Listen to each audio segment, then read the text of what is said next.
Friends, I think the next federal election is much, much sooner than we think. And today I'll show you why, based on the recent hire, or rather rehire, that the Trudeau family just made. Sheila Gunn Reid for Rebel News, and I think I have a pretty rock-solid prediction about the coming of the next election. You know how I tell you that I like to watch the Federal Contracts and Tenders website as a bit of a crystal ball to predict the future actions of the Liberal government and all of the things they plan to do to us? Well, today I can see one contract that has really tipped me off to the closeness of the next coming election. People have been musing about the federal writ being dropped all over the place, but this one contract, for me, it's early confirmation in writing, in black and white, something more than just rumors and innuendo. Let's go back a little, though. Unlike the Harpers before them, who prided themselves on fiscal accountability and paying their own way and paying for their own kids, the millionaire Trudeau family actually charges their nanny to the taxpayer, and for a time, they actually charged 2 nannies to the taxpayer.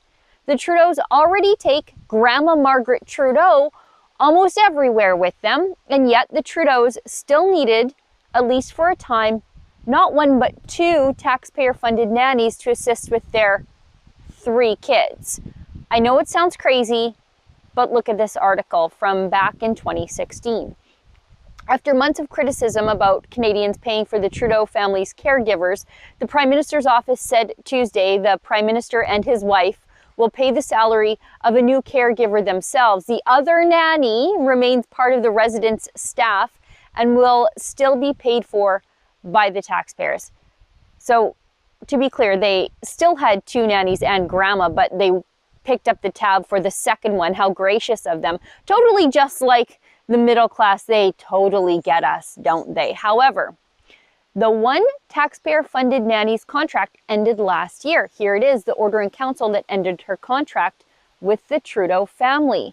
Order terminating the appointment of Sarah Clark, special assistant at the Prime Minister's residence, effective August 27th, 2020. I guess when Sophie Trudeau, Justin Trudeau's wife, was no longer able to travel and make us pay for it or accept gifts of travel and accommodation from the Kielburgers We organization, she had to do what everybody else does and take care of her own kids. Good. Welcome to the real world, sister. But look at this, posted at the end of July and backdated a week from the date of posting. Order appointing Sarah Clark, that's the nanny, special assistant at the Prime Minister's residence, and fixing her remuneration and conditions of employment effective July 21st, 2021. Okay, fine, nothing new. Trudeau is charging his nanny back to the taxpayer, but what does this mean for the election? Rehiring the nanny right now means the Liberals are dusting off Sophie Trudeau and taking her out of storage to hit the campaign trail. And the Trudeaus, they bring the nanny with them when they travel. They do it all the time. Look at this, page 6 of these March 2019 flight manifests show the Trudeau family flight to Fort Myers, Florida, including Trudeau, of course, flying back and forth by himself during the week, and the trip includes the nanny, Sarah Clark, and of course, extras like Sophie's parents.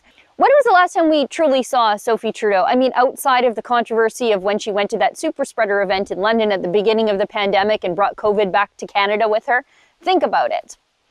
I think probably the last time we really saw her was on the campaign trail doing forced feeling cringe videos to prove the Trudeaus aren't estranged and just like every other married couple.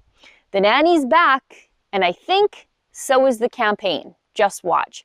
But all this means the nanny should actually be a Liberal Party campaign expense or a Trudeau family expense, but definitely not your family's problem.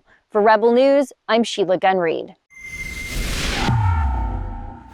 This report today, critical of the Liberals, is exactly why Justin Trudeau wants to censor the internet and crack down on independent media just like us. To sign our petition, please go to stopthecensorship.ca.